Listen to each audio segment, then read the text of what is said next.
Wave at the passengers of a plane passing by your house. Another one. You live on the 739th floor of H.o.w. 4000. It's an entire city contained in one massive skyscraper. It sounds unrealistic right now, but one day it may become a reality. So, let's see what we'd need to make it happen. But first, let's browse through the list of once tallest constructions on the planet. The Great Pyramid of Giza, originally standing at 481 feet, used to be the tallest structure ever built by humans for over 3,800 years. The Lincoln Cathedral took this title away from the Great Pyramid only in 1311, winning by just 1 foot. Then, the Washington Monument became the new champion. As people were starting to use steel more and more, the Eiffel Tower became the tallest construction in the world. Then followed the Empire State Building. It didn't keep the title for long, with more and more skyscrapers built across the world. Let's fast forward from here to the current record holder, the Burj Khalifa. It has 163 floors and stands twice as tall as the Empire State Building and around 3 times taller than the Eiffel Tower. On a clear day, you can see it from a distance of 60 miles. It takes a whole 1 minute in a high-speed elevator to get from the ground floor to level 124, where one of the observation decks is located. It took 6 years to finish this beauty, which became one of the symbols of Dubai.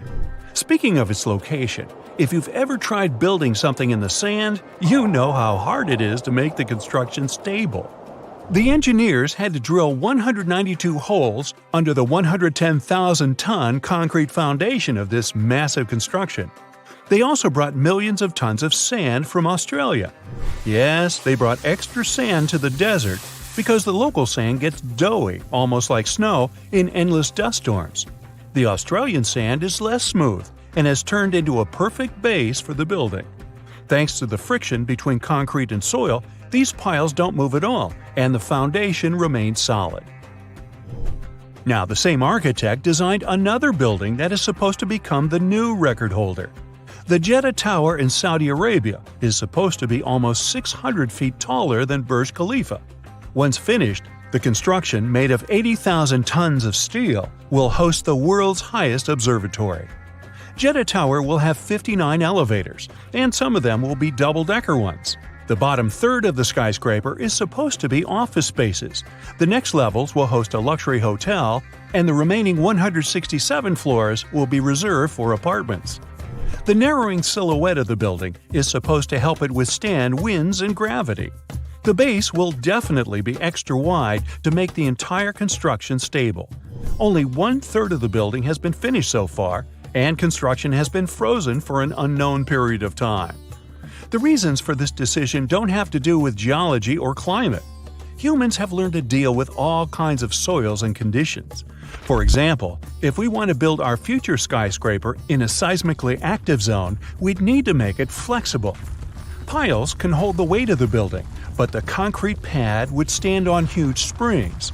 During an earthquake, the ground will shake and move from side to side, but the springs will dampen and compensate for the movement, so the building will stay in place. The wind is another problem for skyscrapers. The taller the building, the more the wind's affected. That's why most skyscrapers are built to be able to sway in the wind or have holes to allow the wind to pass through instead of crashing against the building surface.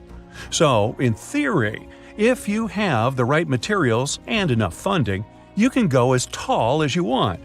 All you have to do is expand the base to make your construction stable.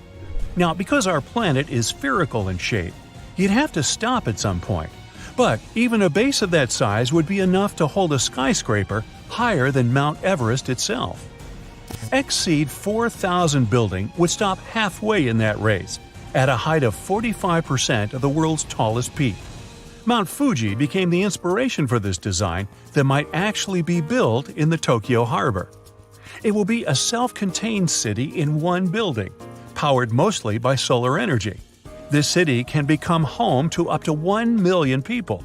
And these people might not have to leave their huge home, as there will also be offices inside.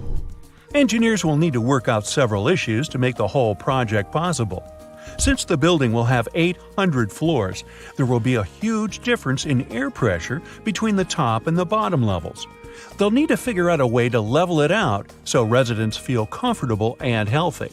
Then, just imagine the number of power cables to enable the work of all the gadgets and mechanisms. They plan to replace those with renewable energy generators. The base of the building will have to be about 4 miles in diameter to support its huge weight. It's the same size as the bottom of some mighty mountain. The opening on the top will let some air and natural light flow inside and lighten the load on the foundations. H.o.w 4000 currently holds the title of the largest building that has ever been fully designed but is not on the list of buildings to be completed in the near future. Engineers don't rule out that with new materials and design innovations, it may be technically possible, but it would cost a lot of money. Another ambitious project that is so far just a concept is a 12.4-mile skyscraper. That's 24 Burj Khalifas put on top of each other. Wow! Science fiction author Neil Stephenson, who developed the project, suggested using this skyscraper as a liftoff ground for rockets. The author studied physics before taking up science fiction, so the project could be realistic with the right high-grade steel. Stephenson claimed it would be the cheapest way to launch rockets into space. The engineers would also have to take care of the winds that get pretty intense at a height like this. Speaking of space travel, we might not even need rockets to go up there in the not-too-distant future. The space elevator could take humans up to an altitude of 22,000 miles from the Earth's surface. The idea is actually nearly 150 years old. Both NASA and researchers from different countries agree we're now pretty close to its realization. Some construction companies claim they can build it by 2045. The first big step towards that goal is to test how an elevator would act in space. It will be a unique experiment, and a mini elevator used in it will be a prototype of the future grand project. Scientists are trying to find the right material to replace the regular cable. It would need to extend for tens of thousands of miles and would be too heavy for the future construction. It looks like an ultra-strong material known as graphene could do the job. Testing and building the elevator fit for space and a cable strong enough to hold it is one side of the story. Another problem is space debris, those pieces of rockets and spacecraft orbiting the Earth that could damage the construction if they run into it. But since many bright minds are working to solve this problem, we can be optimistic about it and expect the first launch several years from now. It will open up a whole new era of space exploration, as going up there will become a matter of pushing just one button. Woohoo! That's it for today. So hey, if you pacified your curiosity, then give the video a like and share it with your friends. Or if you want more